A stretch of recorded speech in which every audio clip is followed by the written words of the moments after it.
ನಮಸ್ಕಾರ.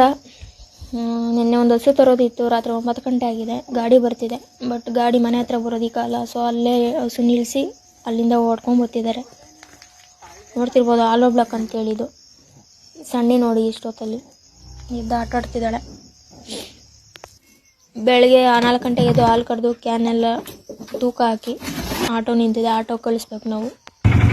So auto ಹೊರಡುತ್ತೀಗ. ಅಕ್ಷಯ್ ಕಲ್ಪಕ್ಕೆ ಹಾಲು ಹಾಕ್ತೀವಿ ನಾವು. ಮತ್ತು 3 ಲೀಟ್ರ್ ಹಾಲು ಎತ್ತಿಕ್ಕೊತೀವಿ ಕರಿಗೆ ಅಂತೇಳಿ. ಕರು ಹಾಲು ಕುಡ್ತಿದೆ. ಇನ್ನು ಹಾಲೆಲ್ಲ ಕರೆದಾದ್ಮೇಲೆ ಹಸುಗಳ್ನ ಹೊರಗಡೆ ಕಟ್ತೀವಿ ಪೆಡಾಕಲ್ಲಿ. ನೋಡ್ತಿರ್ಬೋದು, ಈಗ 3 ಆಲೋ ಬ್ಲಾಕ್ ಹಸು ಆದಂಗೆ ಆಯ್ತು. ಇದೇ ನೋಡಿ ನಿನ್ನೆ ರಾತ್ರಿ ತಂದಿರೋ ಹಸು. ತುಂಬ ಸೇಲ್ ಆಗೋ ಟೈಮಲ್ಲಿ ಮೇವು ಹಾಕಲ್ಲ ಅನಿಸುತ್ತೆ, ಲಾಸ್ ಆಗಿದೆ. ಬಟ್ ಇನ್ನೇನು ನಮ್ಮ ಹತ್ರ ಇರೋದ್ರಿಂದ ನೆಕ್ಸ್ಟು ಡೆವಲಪ್ ಆಗುತ್ತೆ. ಇದು 1 ತಿಂಗಳಾಯ್ತು ತಂದು. ನಮ್ಮ ಹತ್ರ ಕೋಳಿ ಇದ್ದಾವೆ ಒಂದು 30-40. ಅವಕ್ಕೆಲ್ಲ ಬೆಳಗಿನ ಟೈಮ್ ಒಂದು ಟೈಮ್ ಮೇವು ಹಾಕ್ತೀನಿ, ರಾಗಿ ಹಾಕ್ತೀನಿ. ಇನ್ನೆಲ್ಲ ಹೊರಗಡೆ ಮೇಯ್ಕೊತವೆ. ನೋಡ್ತಿರ್ಬೋದು ನೀವು. ನಾಟಿ ಕೋಳಿಲಿ ತುಂಬ ಇನ್ನೂ ರೇಟ್ ಇದೆ.